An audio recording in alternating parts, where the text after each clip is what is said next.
My dear brothers and sisters in Christ,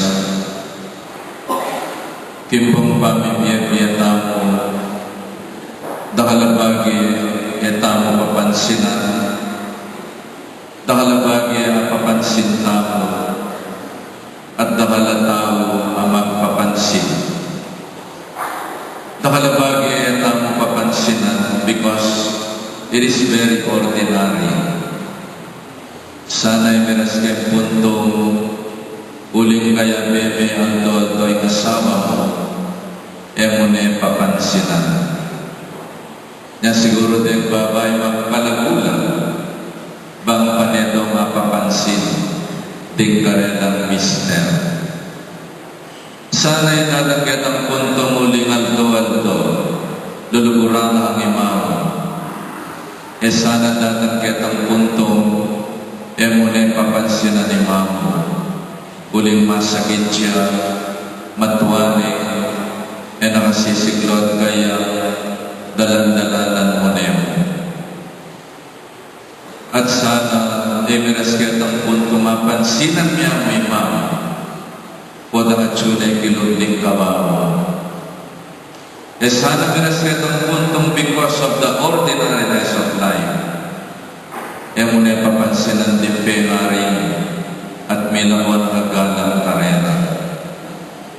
Tingaliwanag ang tao magpapansin na ingkanumanak ko ang marampiya, kikya-kya, o ito'y paradanan ng bimot, bang magpapansin niya, bang pagtimpla ng gatas, imana.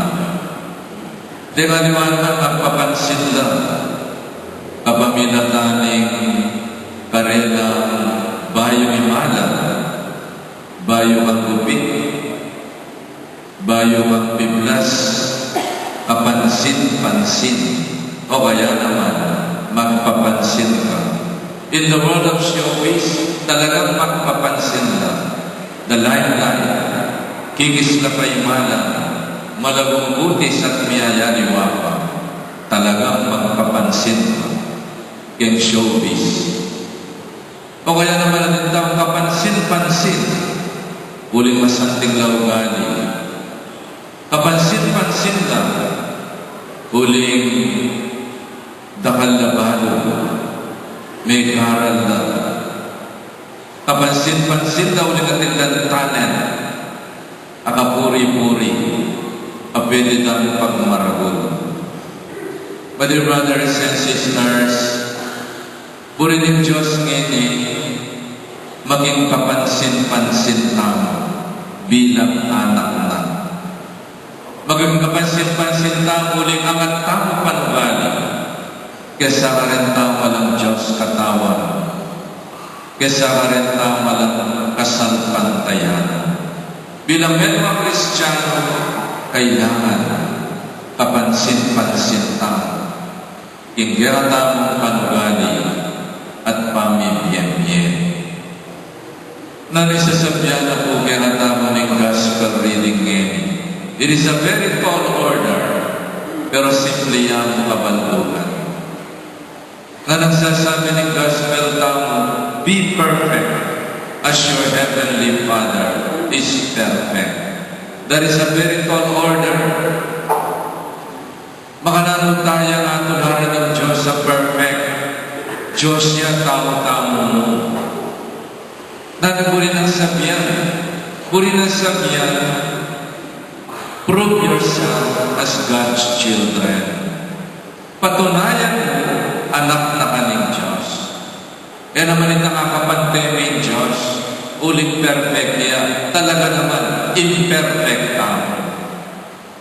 Pero yung atwa na ng Ebanghelyo, nung makanano tayong atularan, ingapungin, kingkayang kayaman. Uling like Father, like Son, nung anak nakatamo ng Diyos, pakyapusan tayo galing ng Diyos. Magsumikap tamo, maging kawagis na Diyos. Ingkarangalan ng penari, o tangakit mo rin anak na, mayang lang. Ingkarangalan na ng Diyos, o tangakit na itamang anak na, mayang tamang tao, kaugali na katamo How can we prove that we are God's children? Baka natatang mapatunayan, anak na katamo ng Diyos. Siguro patunayan mo anak na katatang mo, uling kapilito mo, migpirmaya kitang birth certificate mo. Pero baka natatang mapatunayan, ingita mo anak na ka ng Diyos. The gospel proposes two challenges. So we can prove that we are children of the Heavenly Father. Number one, emo ablasanan marok ing marok. Do not return evil with evil. Buri ng sabihan, eme papatulan ing taong marok. Makisugir ang kaging metong atawag ing kayapan, ikitang marokanan. Nang timpaling na kagingwanan, ibiyebitang kaili, sugiran ni, kitang kayapan mo, kitang marokanan. Kasi nung tukyan tayo in law of Talion, the law of Talion says, an eye for an eye and a tooth for a tooth. Tinulsik mo mata, tulsikan ka naman mata. May bungal mo, bungalan ka naman. Datay nga daw bulantaman. Datay nga daw lata ng alipan. Nundok yan tayo, ing batas ng Talion. At ing bayan at nagyakatama ng Ginoo. Sugiran din tao kitang kayapan mo, kitang karuana. Kasi sa nakatsura, utang makisugiran ka na karimpengari mo, mamasakit ng loob. Kabisang maminto, mamasakit ng loob, makisugiran ka. As na nakatsura, utang makisugiran kaging manuyang mo, o kaya manuyang, makisugiran naging katwaman, tigisan. Masyadong malupiting yato, utang makisugiran tamo, king kamulangan at karokaning meto at meto. Burin sabihin yung kukonsin dito rin yung marok. Let it stop with me. Tuknangan mo yan. Karaskera, ing kayapan niya ipairan mo. Aliwa, ing karokan. Amanira, ing tao. My dear brothers and sisters, nung minsan madadala tamo ing kamwa. Sa paghihiganti at iba pa. Udang may nasakit ka, burin mo, mablas ka. Patsepin dak may masubyatan ka. At numisang marapat, imugaling makanyang keratang. Pinasakit mo po, panasakitan na ka. Pinerwisyo mo po, madya ka, maperwisyo ka. At miyayaliwa pang pamagbenggansa.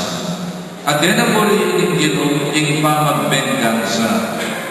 Burining Ginoo, pahiran namin maya, aliwaing marong. Baliwa misan, niyang magar ko USD, kinuldas ko kitang paradahan na ng Philippine Rabbit, kiniking recto. Disnangorin at pang magtinda may papatela, igmetong pool na kulyamo, igmetong malangkasya, ang kataning bulutan itang metong atindera. Intindera number 1, mga pwesto niya, kaya yung pwesto ita. Yung aking yung intindera number 2, buri na kaya itang pwesto na, palakwanin. Pinagkasanin, ang katanang bulutan ng pampati. Nga na intindera number 1. Sister, pwesto ko to. Isang taon na ako rito, inaagaw mong pwesto ko, tapos ngayon, inaaway mo pa ako. Alam mo, sister, hindi kita papatulan sa masama mong ugali. Kapag pinatulan kita, dalawa na tayong bastos sa mundo ito. Pero sa ngayon, ikaw lamang walang iyan. Napakawalang iyan ang ugali mo. Kanina mo pa ako minumura. Gusto mo ang balusin ako ng bangko? Hindi kita papatulan sa masama mong ugali. Palitan mo ang drama mo. Gasgas na yan, sister. Sabi niya, malis ka dito. Pwesto ko to. Aro Diyos, may ito mababayang tindera number 2. May bugnaw pa niya kalanay bata, linawat ko rin polis. Pero tindera number 1, magbilib ko kaya, hindi kita papatulan sa masama mong ugali. Sana ay nalang papatulan, ing marokaw ugali na rin naniwang tao. Nung Kung pinagkasala ka, praise the Lord. Patawaran ka ni Among Ginoo. My dear brothers and sisters, tana sana para ka lang. Ingkarokan kingyako. Nune para ka lang tamo, ingmaya, ingkaya pala ng Ginoo. At pudutan tamo, ingkarokan, kabang marami. Miyawa na sana rin haliwa, kingkaya kan tamo, kingkabastusan tamo, at kasungitan tamo. O ito'y buri ng payabot kaya katamo ng Ginoo, makayawin lubod mo. Makayawin masanting mong ugali.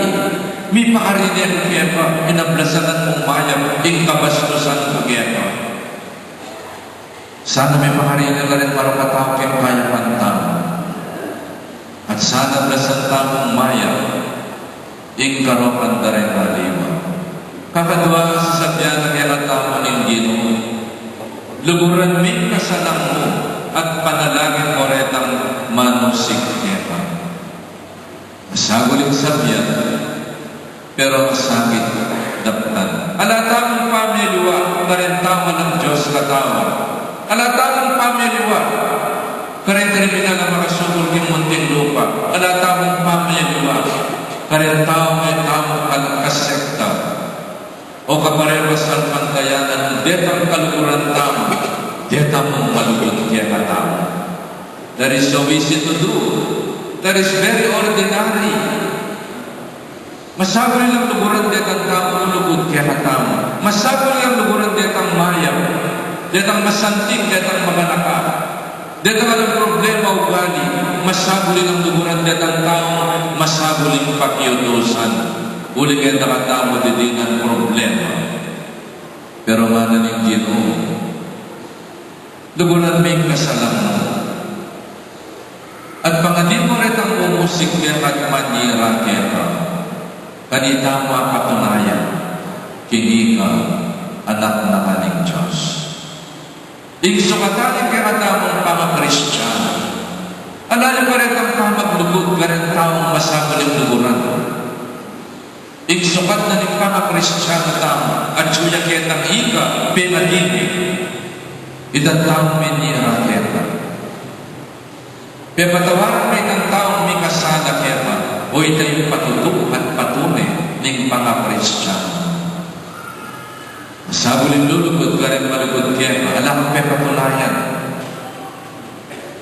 Simple mo ito. Gagamit na kanyang tao ito. Malugod na ka rin taong malugod ka rin. At malugod na ka rin ang taong pakinabangtan na rin. Lugod ng pulgas kinaso. Masakuli tayo. Pero luguran mo itang taong may kasala niya. O ito'y patutuo. Ningi ka tunay ang anak ng Diyos. Kaluban na ng Ginoo niyang pinapuday kay Cruz na nagsinabi na, Ipaha, patawaran mo lang. Edabalo ing pamanggawan ka. Sana mga sadya tamang makatawad. Imarya Guleti, bayan may pataday na magpepatawaran na itang bigtang ang bumahasa ayan. John Paul II, niyang lusuban na ng mga binatilyo para saksakan eh. Niyang miyawat siya ng binatilyo, kinawal na John Paul II, pepatawaran eh. But dear brothers and sisters, nang minsan magari kang puso tamo ing pamagbengansa to get even with other people. Kalubar rin nilang magkwento siguro at kwento mo na tayo. At yung mga manuyang kanya kasunduin kayang katuwaan. Yung ay asawa ni Isander, apansinan ng Cindy, matapang niya doon kayang katuwangan. Mo matapang ka doon, pagbastusan niya pa. Huling magsero siya kaya. Numisan din katuwangan, madadala naging seros, inasawa ng karela ng anak. Dapat inasawa ng anak mo tanggapan mo bilang anak mo naman. May pakisugira ng manuyan mo. Abasina ng Cindy, ining katuwangan ay matuwang sabi, aruma maramdam niya. Mama magsakyan pasbol, may misting niya, at nga nagsindigang sander. Inakwa ka puringin damo, maya palakon tani, bangin ay magbusit. Ay, sweetheart naman, alanin kaya ba tisak mo niya, igalang mo. Balaw mo sander kalagurang tapay, pero mapupundi na ako kay mama. Sobra na yung pamanyabyan, ang botang raka, at namin pamanyabyan ka na. Bala mo marunong tao. Tisang me, sana pin. Kung nagmiras ka ng mundo ngayon ni ate si Cindy, imatong sabi na turuha. Mintaya nga puntasyo ni Laraya, malabing timbahan niyo. Minyawad siyang punggay kayo. Puntasyo, may pundi na ako pasensya kayong katwangan kumburo. Burigyang lasunan. Di na kong kaso para lasunan, ikatwangan kung malambalik kan. Ay, nga na, kasabulin mo yan. Manaya ka yan, di na naman meron magboting formula. So, dinin namin white powder. Inggawan mo kayo ni Cindy nga. Pag timpla ng kape ang katwangan mo, aldo. At di namin beto ang kutsarita kaya ng white powder. Yay na po ng ibiyeme no ayan, mipnong timan ang kong lampis. Pagluto me, sangkapan me kaya ng powder, budburan mo imbes na bumatin kang bench. Yay na po ng yapag me kaya, mipnong timan ang kong lampis. Kaya wata gawa na ang tasyo. Bulit ko na labanan at patulan ng magpanginin. Maggiligid ko kanya ang batang aking ali. Patsepit timlamin kape, bebek nung timan ang kong lampis. Kaya ka magpayanta kayo ulit, ikay number 1 suspect nung may bulang ikatwanan mo. Ikay magtiplang kape, ikay magluto, ikay number 1 suspect. Kaya batang gawan mo itamim nung timan ang kong lampis. At yung masakit yung loob ng sindigewan, abukasan, victim na ng kaping katwangan na manchake ng magic powder. Sige, kaya tunggal dito, itatatakan. Ang yung bisay mag-usip mo niya, oy ma, takman mening kape, alinuto ko. May mapalawi ang may kantukan mo. Ano kayo ang pangaling manuyang kong ini? Ano? Timpla na mo kape. Sige, may naman meron, dependa ka na. Dito ka masaya kayong dulo. Magkakait mo, at pagtimpla ng kape ng manuyang nakama, aldo, may panis ninyo. Oy, pagluto na ng tinulang wata na yung specialty ko ita, balo ko paborito mo ito. Lalo na may kapamula na yung matuwa. Oy, maluto ng tinulang mga anak ka. Pixel dyan danong at miyaya mo. Aba kaya rin ang lumando, kada ng katwa ng babae. O Cindy, puta naman pagluto naman Especially rin na doon, medyo mayong medyo manyaman. Patakman kaya kaya, itulong kaya itang recipe. Cindy naman yung may pamula lang Di namin matong buruha. Paglutong na ako, inablas ka na matong buruha. Kaburuha na ng manuyan. O, kasi yung mga nalimit na after 1 week. Aba, may buklat na din, may dandanan lang, may pagkwento na after 1 week, nga nang Cindy kang asawa na sander na, kaganahan ng imamo, may kamali ko kaya na.